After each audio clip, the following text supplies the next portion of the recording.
Jefferson Davis was a Mississippi planter and a dedicated soldier who became the President of the Confederate States of America. Jefferson Davis, the first and only President of the Confederacy, was born in Christian County, Kentucky on June 3, 1808. He came from a modest farming family. He had a distinguished military bearing. Davis's early years were spent on the frontier.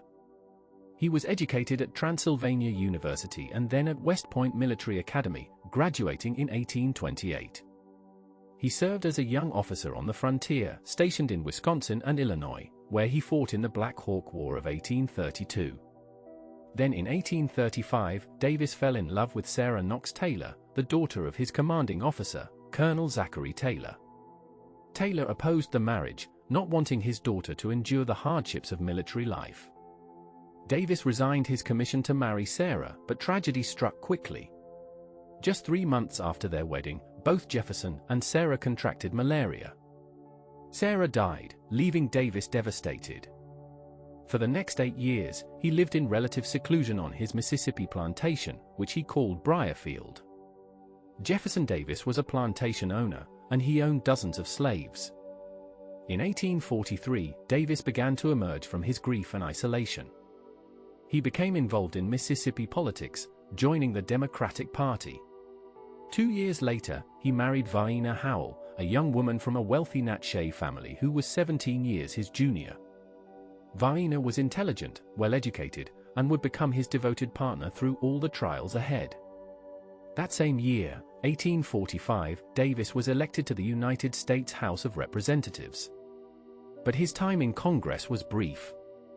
When the Mexican War broke out in 1846, Davis resigned his seat to lead the Mississippi Rifles, a volunteer regiment.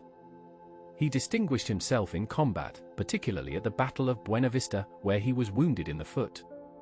His military service made him a hero in Mississippi and throughout the South. After the war, Davis returned to politics with enhanced prestige.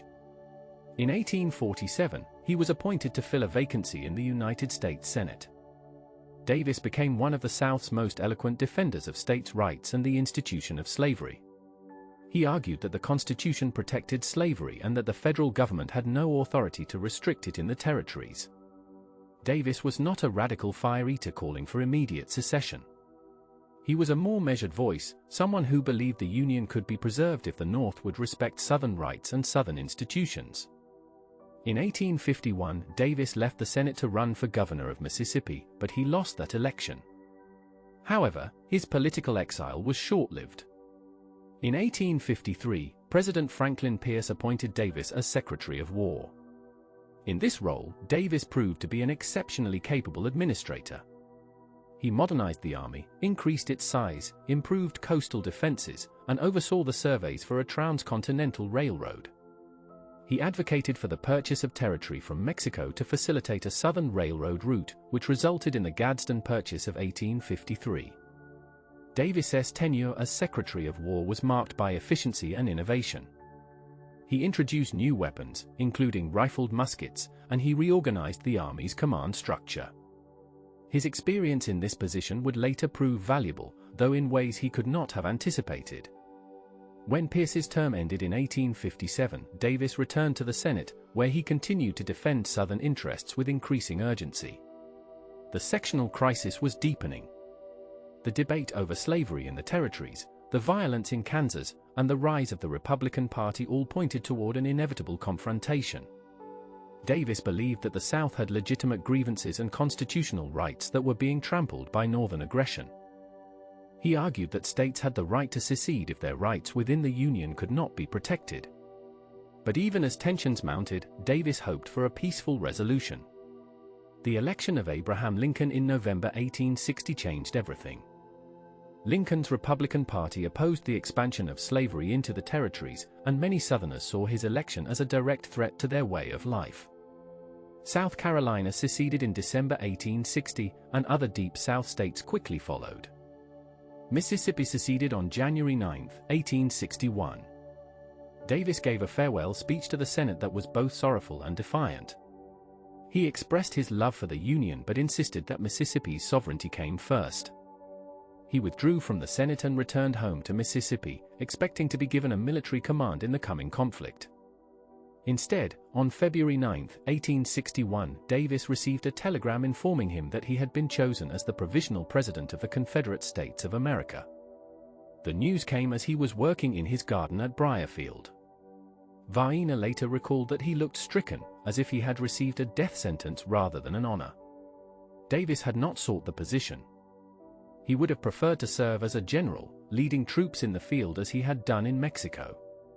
But duty called, and Davis accepted. He traveled to Montgomery, Alabama, the first capital of the Confederacy, where he was inaugurated on February 18, 1861. As president of the Confederacy, Davis faced enormous challenges from the very beginning.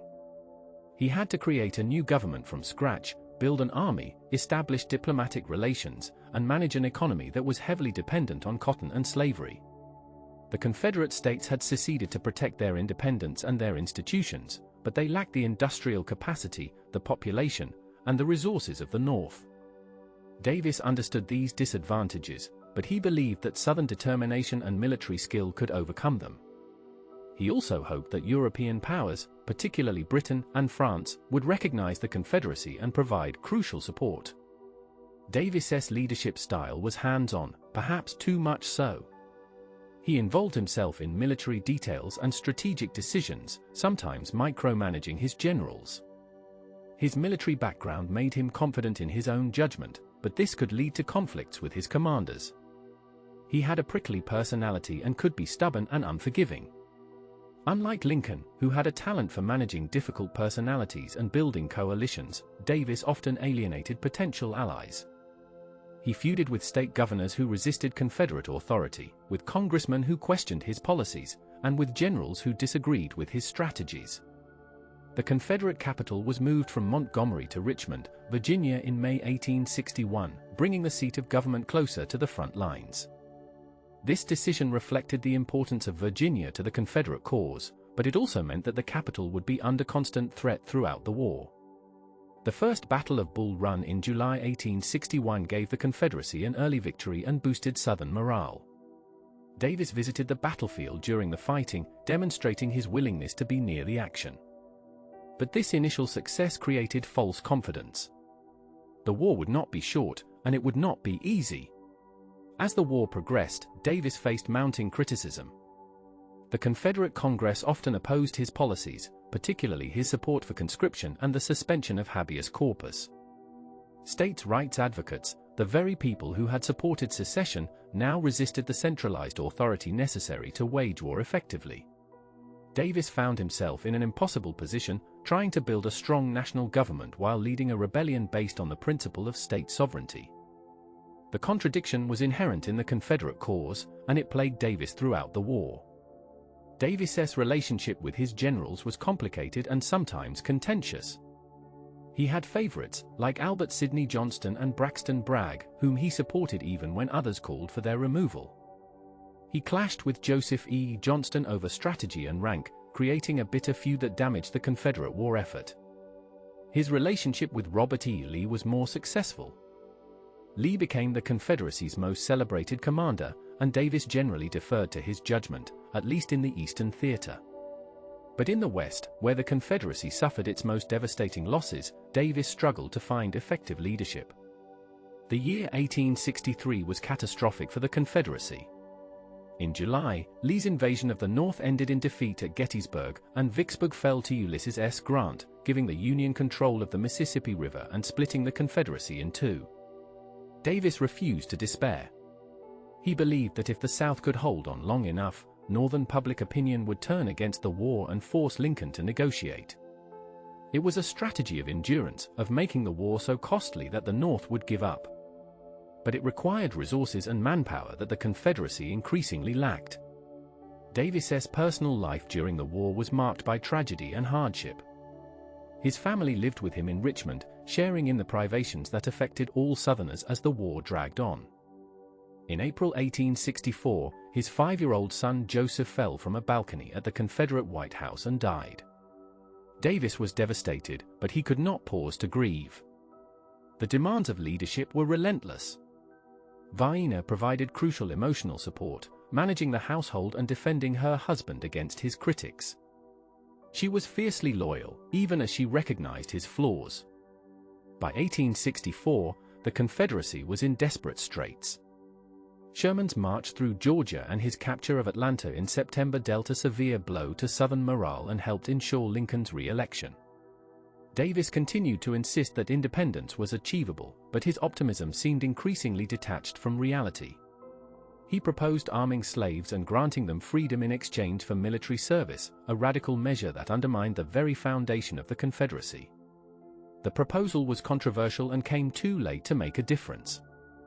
In March 1865, the Confederate Congress finally authorized the enlistment of black soldiers, but the war was nearly over. Lee surrendered to Grant at Appomattox Courthouse on April 9, 1865. Davis refused to accept that the cause was lost. He fled Richmond as Union forces approached, hoping to continue the fight from somewhere in the Deep South or even to escape to Texas or Mexico. He traveled with a small group of officials and a cavalry escort, moving through the Carolinas and into Georgia. It was a desperate flight, and Davis knew that capture was likely. On May 10, 1865, Union cavalry caught up with Davis near Irwinville, Georgia. He was taken prisoner, ending his attempt to keep the Confederacy alive. Davis was imprisoned at Fort Monroe in Virginia, where he was held for 2 years under harsh conditions. For a time, he was kept in shackles, which outraged many Southerners and even some Northerners who saw it as excessive and vindictive.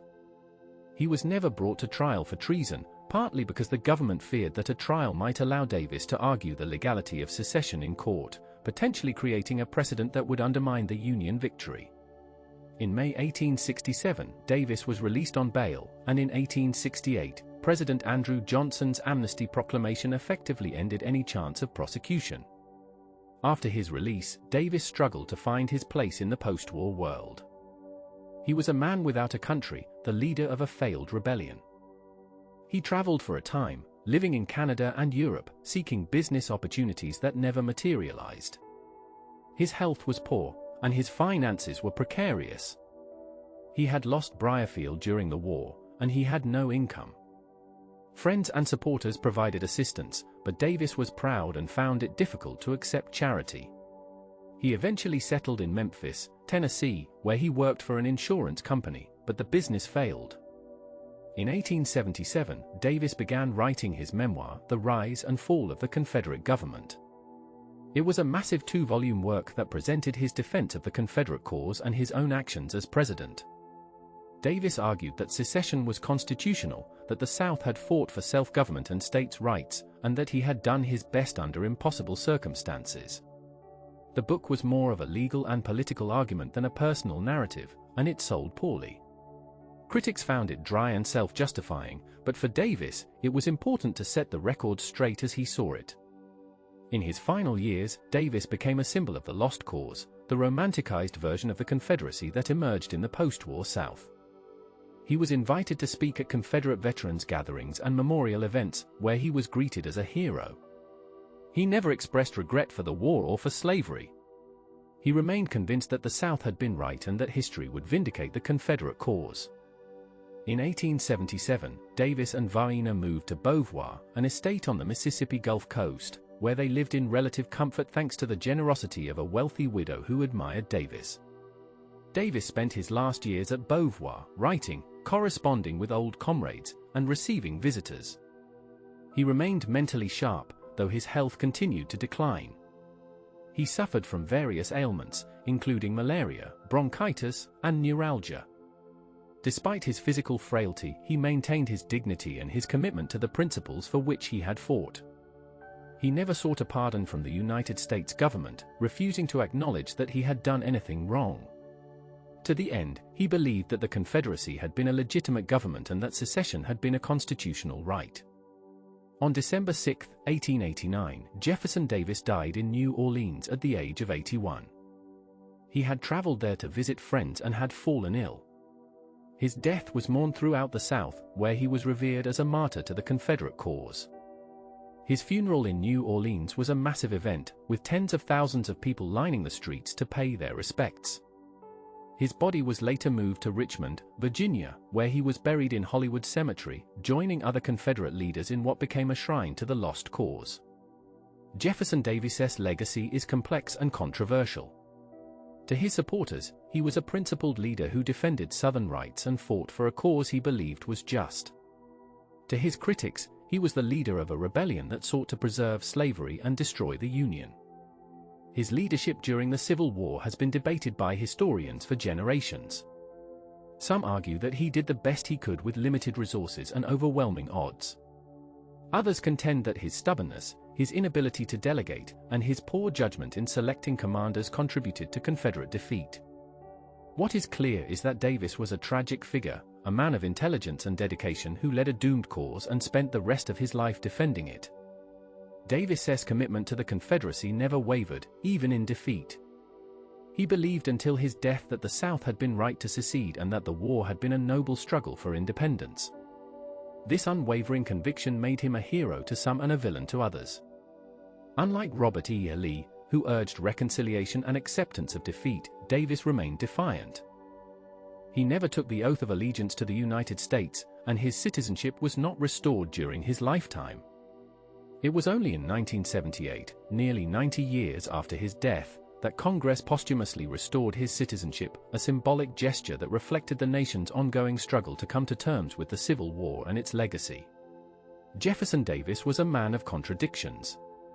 He was a defender of slavery who treated his own slaves with relative leniency and even freed them in his will. He was a champion of states' rights who exercised strong central authority as Confederate president. He was a military man who often second-guessed his generals. He was a patriot who led a rebellion against his country. These contradictions make him a difficult figure to assess, but they also make him deeply human. Davis was shaped by his time and place, by the culture of the antebellum South and the ideology of states' rights and slavery. He was intelligent, principled, and dedicated, but his principles led him to defend an indefensible institution and to lead a war that caused immense suffering. In the end, Jefferson Davis was a man who believed deeply in a cause that history has judged harshly. He devoted his life to the Confederacy, and when it fell, he spent his remaining years defending its memory. He was a tragic figure, a leader who could not save his nation and who could not accept its defeat.